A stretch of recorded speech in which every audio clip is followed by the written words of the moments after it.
Let's be honest, fighting after you've been through trauma is a whole different sport. It's not just an argument.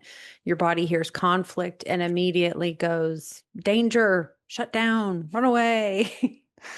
So true. One sharp tone, and suddenly you're not arguing with your partner. You're arguing with every person that ever hurt you. And meanwhile, your partner is standing there like, whoa, what just happened? I just asked if you could hand me the car keys. Like, what's going on?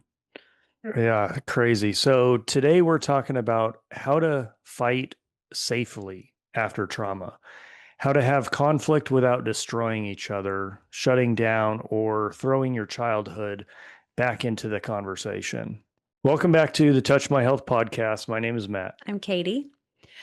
When you've been through trauma, conflict doesn't feel like communication. It feels like a threat. So you either avoid everything or you go into full on survival mode. Yeah, and both of those things can ruin your connection. Avoiding everything will build resentment. Exploding or shutting down builds fear and can really implode your relationship. Yeah. But healthy couples aren't conflict free. Like we're not conflict free, they're just conflict safe. 100%. And we're not a perfect couple, and we do have conflict, and It's you hard to know believe, but we do. today we're going to break that down, what that looks like when you are having a conflict after trauma. Yes.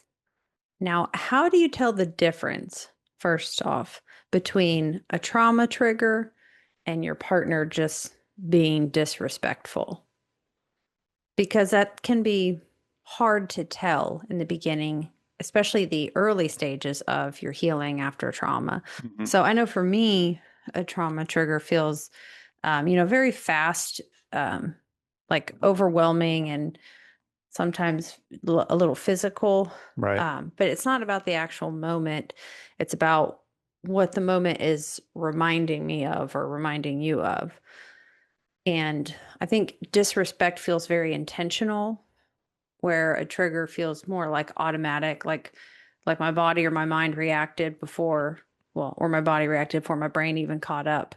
Um, so if I can calm down and realize the reaction was a lot bigger than the situation, which has happened. Yeah.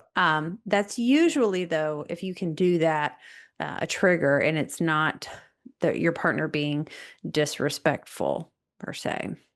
Yeah. And a trigger comes with fear, Mhm. usually, even if it comes out as anger.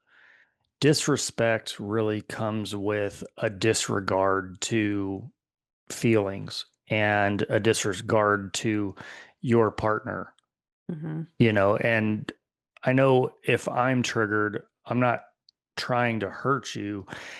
Typically, I'm trying to protect myself. And that's the way that it's really come up in me in the past. And if I'm being disrespectful, I'm not trying to be, but that's the way that it's probably coming across.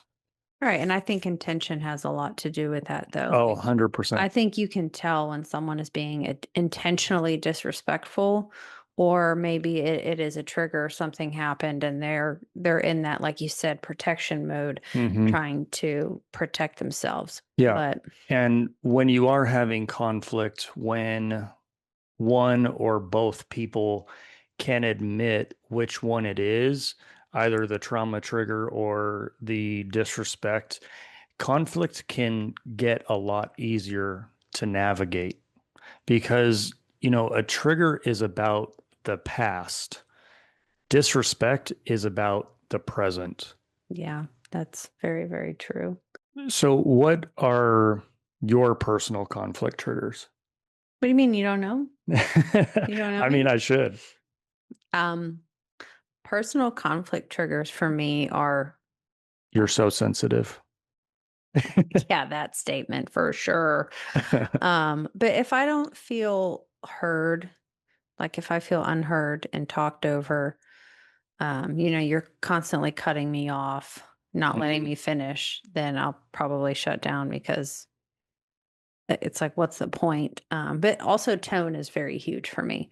I've Oh said yeah, this before. It's not what you say, it's how you say it. 100%. You can say things, you know, 100 different ways. It's just how you say it. So tone is huge for me. Yep. If you raise your voice, if someone's yelling, my nervous system will just instantly, you know, go into protection mode, shut down because I Yeah, I don't because want to have the conflict. right, because tone is everything. The way Mhm. that you are delivering your message can be, I mean, taken any different way when your tone is in a disrespectful manner.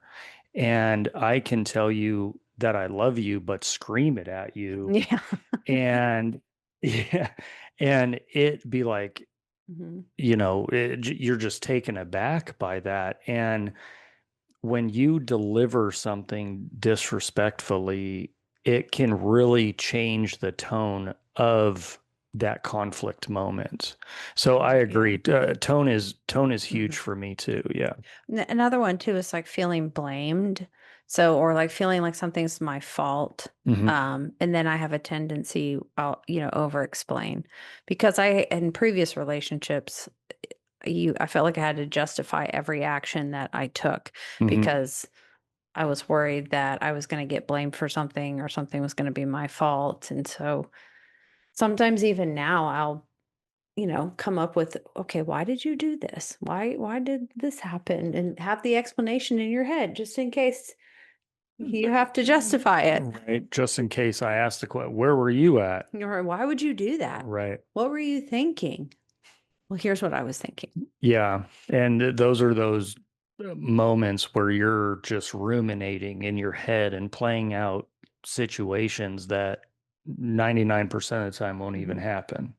Well, and another big personal trigger for me too is like if we're having a conflict and we're having an argument or something and you just get up and walk away and like try and leave the house, that would be Oh, that would yeah. be huge because it Yeah. would feel like abandonment. Oh, And my fear of abandonment would just rear its ugly head. I completely agree. When I was going through marriage counseling, we talked a lot about stonewalling because my ex was very known for that in our conflict and our arguments. She would just slam the door and walk out, and it would irate. I mean, I would get irate because, like you said, it was that trigger for me where you're walking away and I feel like you just completely abandoned the situation and you get the last word and I don't get to have any type of rebuttal, or we don't get Yeah, to have any type defend of, yourself. yeah, defend myself or have any type of resolution. And for stonewalling, it's a big trigger in the psychology world. And stonewalling is just that. It's where you leave the conversation and don't let the other person explain or answer. You get the last word. Yeah. You have to have the last word. Yeah. And it's a control. I personally feel like it's a control tactic. Like they Oh want to yeah. control the situation. They want to control the narrative of the argument. They want to have the last word. Yeah. Um, you know, 100%. yeah. And just like you said with control, if for me, when something feels out of control, I would get louder or more intense, Hmm. not out of anger most of the time, but out of fear. And it was the fear of you walking away, or, not you, but the other person walking away. And I felt like if I got louder, you would stay and have that conversation. And that's just not the case. Yeah. Normally well, I don't know with everybody, but I know with me, if you get loud, Yeah. it's not going to help. Yeah. It's not gonna help with anything. No, and we haven't had any of those knockdown drag out, like just yelling, screaming matches. So it's something of the past for the both of us. And it has really created a healthy dynamic where now instead of feeling misunderstood, I feel understood, which makes me want to communicate my feelings and my emotions rather than escalating the situation and building it into something way bigger than it is. Like you said, I just asked you to hand me the keys. Well, now, now I'm arguing because the tone of your voice Mm-hmm. was off. And I'm like, well, why'd you say it like that? You know, and Why'd you yell at me to give you the keys? yeah, and it's just something so small that can trigger those emotions in you. And those are those moments where you have to identify that. You have to know your triggers because that's how you keep your past from ruining and running your current relationship. Yeah. Well, good thing neither one of us have to worry about that stuff because you're perfect or pretty close to it. I would say 9 out of 10. Yeah, 9 out of 10. Yeah. Well, good. Then that means I'm not perfect. Then that means I still have room to grow. I'm just kidding. 10 out of 10. All right. Well, let's get into what does safety look like during an argument, right? We've kind of tried to identify if it's a trigger or your partner's being disrespectful, like Hmm. which one is it? But if there is conflict or there is a disagreement, what does safety look like during that time? Safety can be tone. Again, it's you can say something strong or have a big emotion, but saying it in a soft way, Yeah. right? Like just before we were recording, I said, I feel frustrated. And it wasn't a big blown out conversation. It was me expressing my feelings because I felt in the moment frustrated. And that's something that is new for me. For our relationship is not new, but something new since you and I have been together. Being able to recognize the feeling that I'm having and say it openly rather than just exploding or having some type of angry Yeah, fit, you know? it's not attacking each other or each other's character, right? Mhm. It's sticking to the behavior, not the person. It's sticking to the feeling, not you know, the person. Yeah, where we're not attacking each other. Yeah. You're not attacking my character and I'm not attacking yours. We're sticking to the feeling or the behavior, Hmm. not the person. And how you say it too, like Hmm. again, how you say it. So you said, I feel frustrated. All right. Right. Not you make me feel frustrated. Yeah. You make me feel frustrated is very it's putting someone on the defense no matter what, because Yeah. they automatically feel like they need to defend themselves. I'm blaming you Right. for the way that I feel And shifting that to I puts it, on me. well, it makes it softer. Yeah. It's still being safe, and it's still you are still expressing your feelings of frustration, and but not in a way that is going to, you know, break the other person down and Right. make them feel rejected, because safety is being able to take, you know, I don't know. Actually, so let's finish that. Constructive criticism and knowing that expressing your feelings and having that conversation won't blow up into an argument and won't end in punishment or Mm-hmm. your fear of abandonment coming in. And safety is being able to take a break without the person feeling rejected. Like if we were having a conversation or a conflict and I was like, okay, I'm getting too frustrated. My We need a pause. we need a pause. I need to take a break. We'll come back to it because those are healthy ways to also pause the conversation, not end it. Because when you end the conversation, you're walking away and saying, F you, I'm out of here. You're wrong, I'm right. And then I go and, tell my friends how much I hate you in the moment or whatever, Yeah. right? And being able to pause and step away gives you a time to breathe and woosah, you know, woosah, rub your earlobes. Yeah. And it takes you out of the moment of anger and overly frustrated and allows you to come back with a level head, Hmm.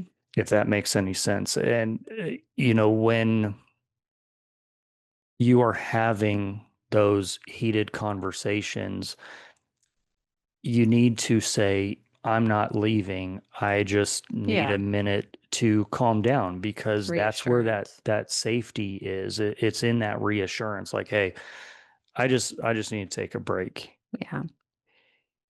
And safety should be like safe conflict and feeling safe in conflict and a disagreement. Hmm. Um, I mean, it should feel Yeah. safe. Everything should, Reassurance should. yes. And safety is giving each other grace. Oh, yeah. Knowing that when trauma shows up, you're not going to weaponize it.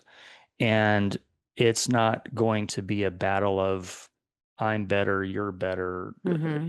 You're working together as a team, even when you disagree, to conquer whatever problem is in front of you. Whatever I'm feeling or whatever you're feeling, we are in it together to conquer that.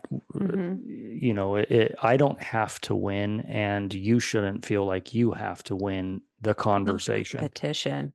It shouldn't be. When it starts feeling like a competition, then something's not right. And like you said, safety is remembering you're on the same team, even when you disagree. Um, Yeah.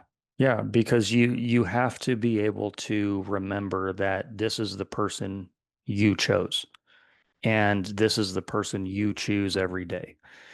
And when you lose sight of that, that's when that disrespect really starts. well, yeah, because you probably start feeling resentment now, and then that manifests into microaggression, and then all of a sudden there's a big blowout, and Yeah. the other person has no idea why. Oh, 100%. And now I'm throwing stuff at you that happened a year Yeah. ago. Well, You and know. that's a good segue into the next topic of, how do you know when support for, your partner starts turning into self-neglect, right? Mm, Like you're pouring in so much to their healing and helping with their post trauma. When does it turn into self-neglect? And part of that is, when they're always regulated, or you're always trying to regulate and help regulate, hmm and they never try. They just, it's all on you. hmm That's self-neglect. You're neglecting yourself. Right. When Uh, you're always the calm one, they're never the calm you one. got to like talk them down all the time, or Yeah. Yep. That is so exhausting. And when you're exhausted, that resentment comes in, or you're walking on eggshells because you want to keep the peace. It's neglecting yourself. it's self-neglect because Hmm. you are the one that is doing all of the work rather than it being Yeah, you're trying to the drag other end. them through the mud, and they're sitting there putting their feet and trying to stop you from dragging them. You can't, you know. It's old, good old saying, can lead a horse to water. You can't make him drink. It's They got to true. do it themselves. Hmm. And if supporting them requires you to silence yourself, that's not support, that's self-abandonment. So it's really important to pay attention to that when you're with your partner and they're in the recovery from trauma, to not neglect yourself. You still have to take care of yourself. If it becomes to where you start feeling those little bits of resentment or frustration and you're neglecting your needs, then things need to be reevaluated, and possibly that person could be maybe using it too as a crutch. Some people don't want to get past their trauma. They want to use it as a crutch. They want to use it as a way to stay in victim mentality and never get better. And that's just detrimental to the other person. So, That's that's 100% true because when uh, that person is living in that victim mentality and they're using that, like you said, as a crutch, they're not trying to heal. They're using that as their why, mhm. right? They're This is staying. why I'm like this. This is Mm, why I do this. This is why I did that. yep. Yeah.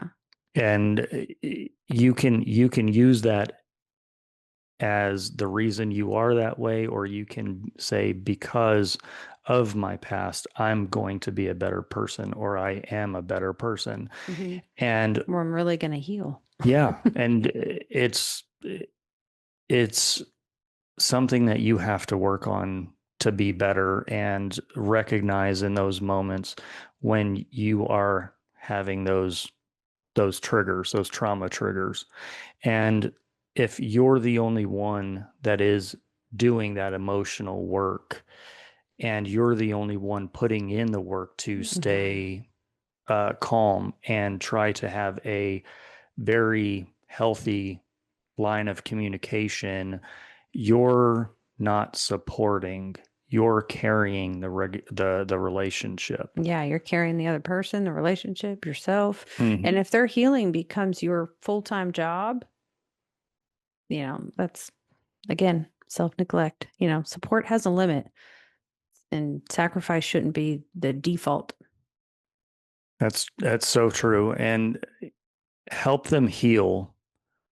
Helping someone heal is huge, and learning to help someone through their trauma is a very big uh, It's a big process. undertaking for you, It right? it is a big With undertaking. me.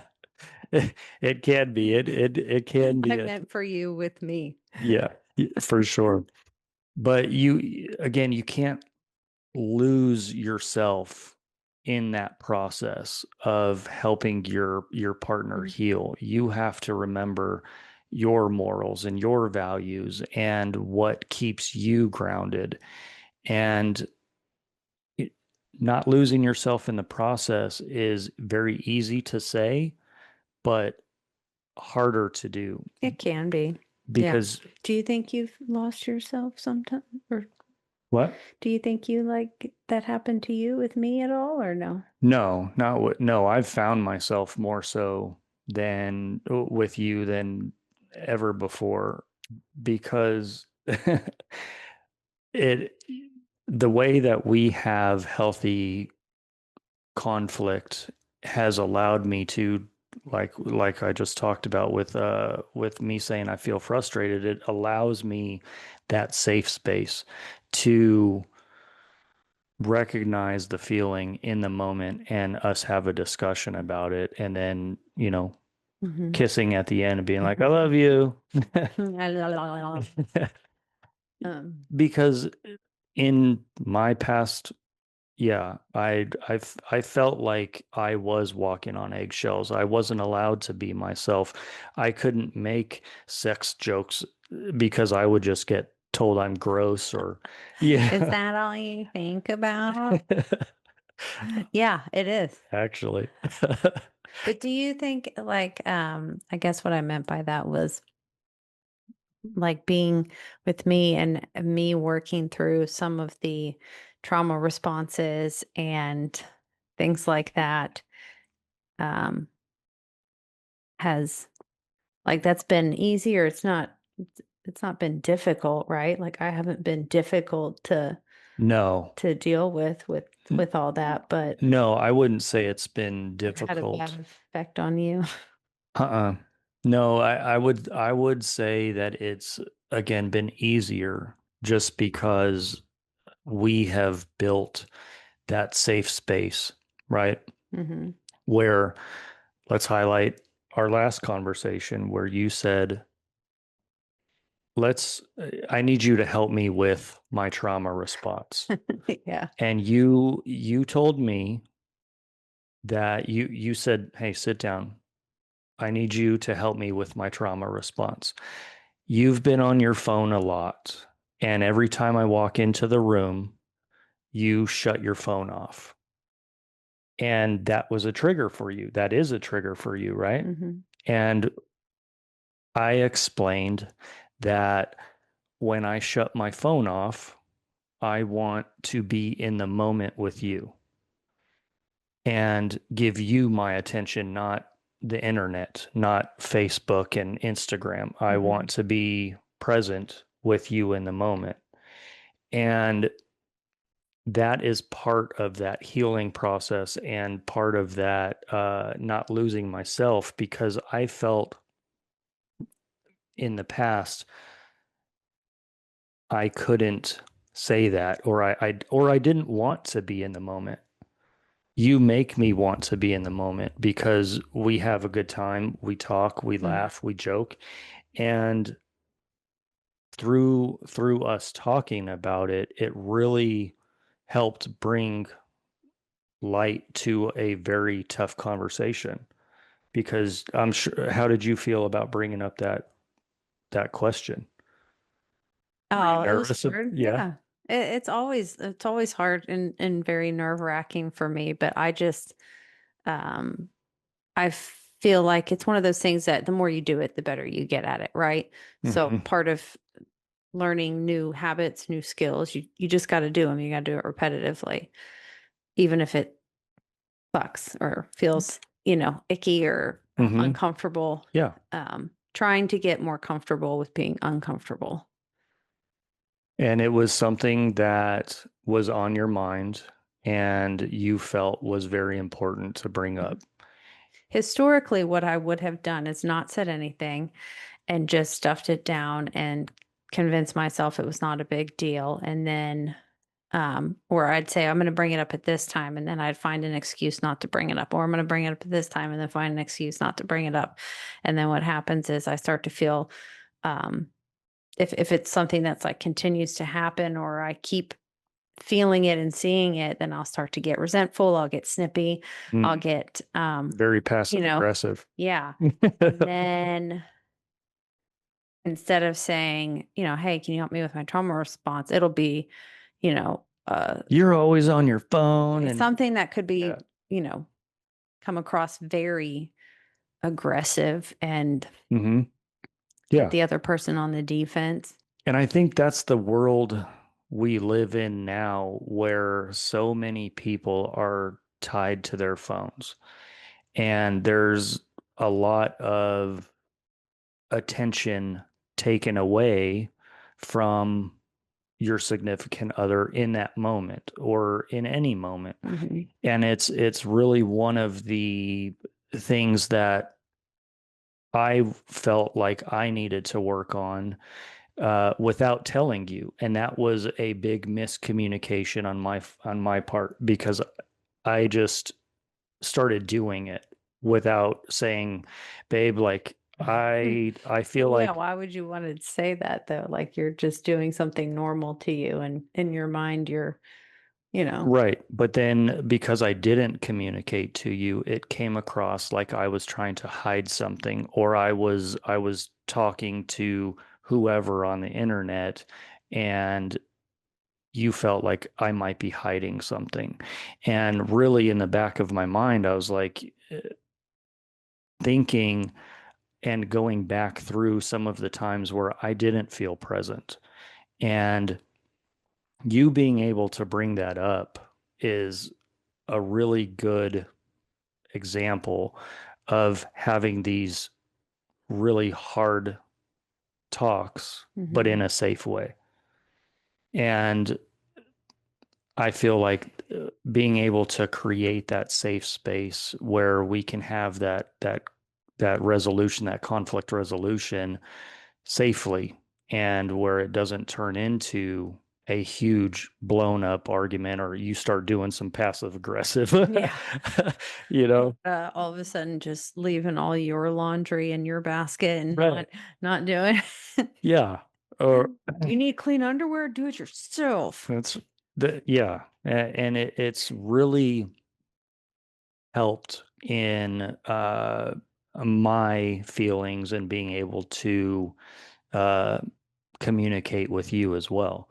Because before, had you said that to me, you're always on your phone. Yeah, if I would have, yeah, you're always on your phone. What are you doing? Why Right. are you? Immediately, I'm on the defensive. Yeah, and you're like this. I'm not on always on my phone.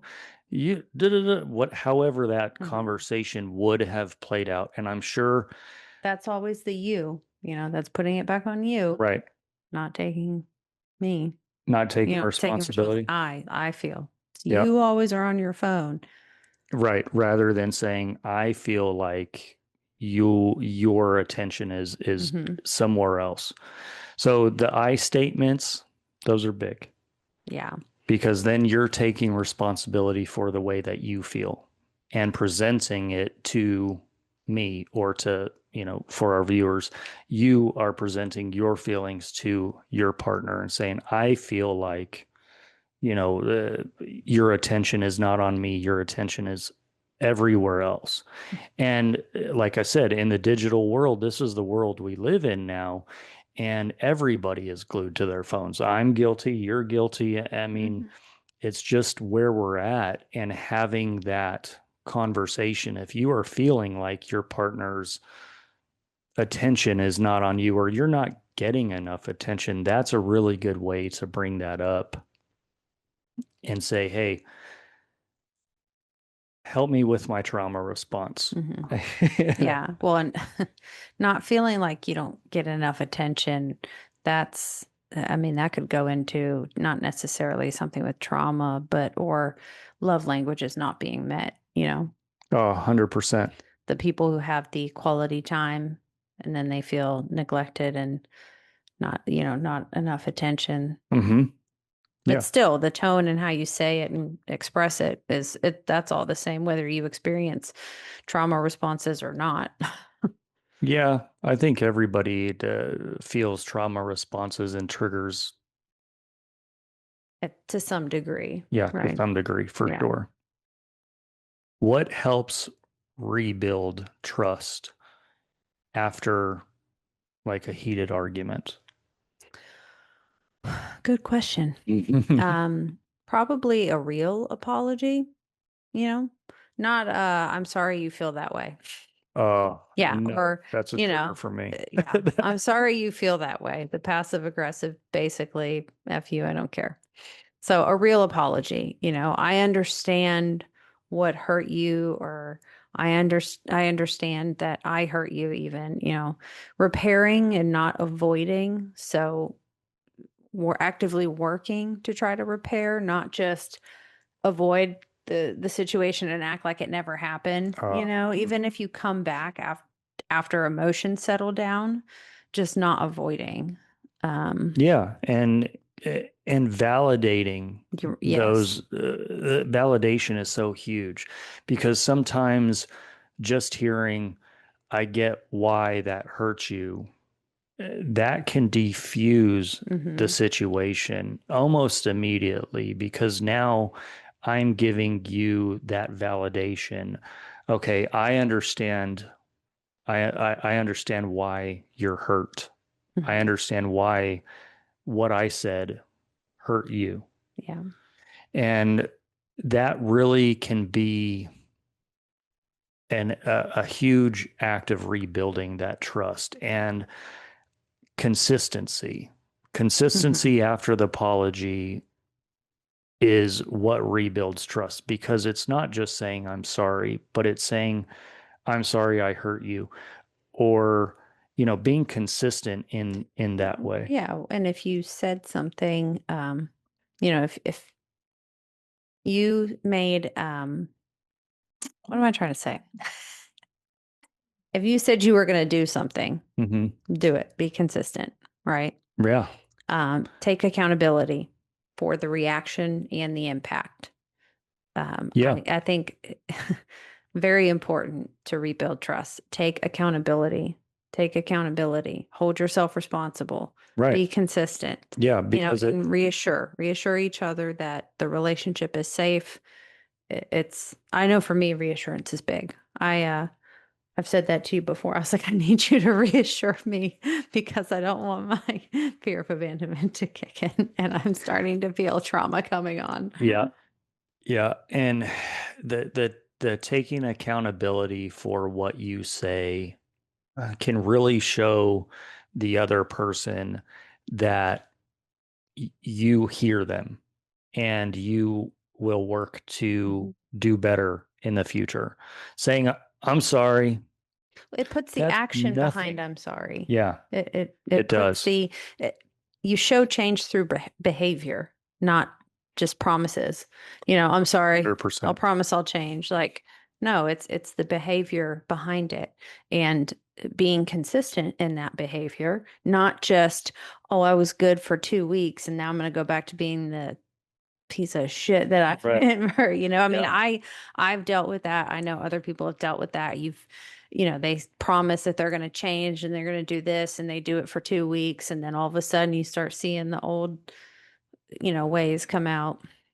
You can't rebuild trust after that. Correct. And that's the consistency Hmm. is holding yourself accountable. And when you do have conflict and you have shown that consistency and started to kind of change some of those behaviors and you've worked through whatever you conflict you were working on, you cannot hold that mistake, that last conversation over the other person's head, Oh yeah. You can't hold mistakes over each other's head. because all that does is bring back all of those old feelings into this new situation. Well, yeah. And you weaponized it. It's like, so you Hmm. didn't even,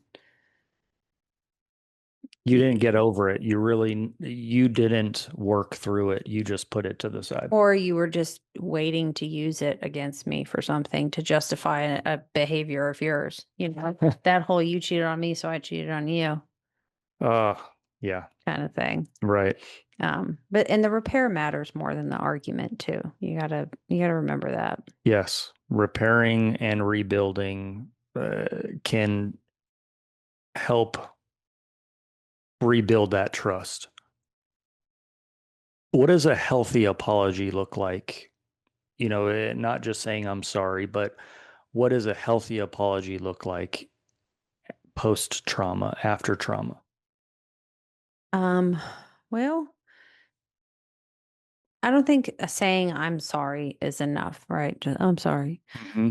But maybe saying, what you're sorry for. I'm sorry that um, my actions or what I said hurt you. That's Yeah. not what I intended. Hmm. Acknowledge the trigger without excusing the behavior too, right? So, Yeah. Acknowledging that what I said triggered you. It, a good apology is grounded and it's calm, not being on the defensive. mhm. And it can really help shore up and, like we said before, build that trust. And a healthy apology will include empathy. Again, I see how my reaction affected you. I see how my words hurt you. Mhm. Yeah, apologies should restore safety, Hmm. not trying to justify your own actions. And including empathy, like you said, is really important because it shows that you see how, or person sees how their reaction or their words or whatever it was, affected you or hurt you. Hmm. Um, And holding yourself accountable Again, yep. doesn't mean that you're shaming, it means that you're growing. Hmm. Accountability can mean so much in the moment, and a real apology takes responsibility, Yep. not blame. Very true. Now, conflict is part of every relationship, right? But healing means learning how to fight without fear. Yeah, when you can disagree, you can calm down. When you get triggered, you can calm down. Repair and still feel connected. That's where the real growth comes in. So, if you're listening and you're trying to get better at conflict, that means you're already breaking those generational patterns and getting out of that triggering trauma mindset. And if today's episode helped you or made you feel seen, let us know. Comment, message, or share it with someone who's learning how to love after trauma. Yeah, and if you want to see more episodes on healing after abuse, more trauma responses, and building healthy relationships, hit that follow button so you don't miss the next one. Thanks for listening. Subscribe to our channel. Also, go follow us on all our socials. We'll link them in the description of the episode. And remember, healing isn't easy. You don't have to do it alone. And we will see you on the next one. Okay, bye. Thank you for joining us today. If you learned something and our stories resonate with you, subscribe to our podcast. That's a zero-cost way to support our channel. You can also follow us on Spotify, Instagram, and TikTok. They're linked in the description of the episode. We'd love for you to put any questions, comments, or suggestions for future episodes in the comment section on YouTube. We'll read them all. Again, thanks for joining us. We really appreciate your interest. And as always, we remind you to be the best version of yourself. See you next time on the Touch My Health podcast.